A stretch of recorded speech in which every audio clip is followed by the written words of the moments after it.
विरोधात तोडफोडीनंतर भाजपात आता जुंपलेली आहे। भाजपा खासदार मेधा कुलकर्णी यांनी नाराजी व्यक्त केलेली आहे। कुलकर्णी यांचा भाजप महिला आघाडी विरोधात पक्षाला पत्र त्यांनी लिहिलेलं आहे। महत्त्वाची बातमी आपण बघतोय।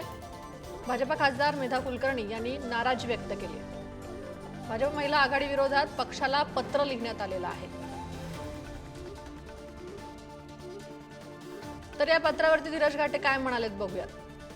असं कोणतंही पत्र मला मिळालेलं नाहीये, माझ्यापर्यंत आलेलं नाहीये, ते मी वाचलेलं नाहीये। माध्यमांकडनं जेव्हा असा एखादा विषय येतो तेव्हा पक्षाची एक चौकट असते, पक्षाचे पदाधिकारी आहेत, नेते आहेत, पुण्यात नेतृत्व करणारी 4-5 जणांची टीम आहे, सर्व आमदार खासदार मंत्री आहेत। पक्षाच्या पदाधिकाऱ्यांनी एकत्र बसून या विषयातलं आपलं काही मत असेल तर ते निश्चित त्या बैठकीमध्ये मांडलं पाहिजे।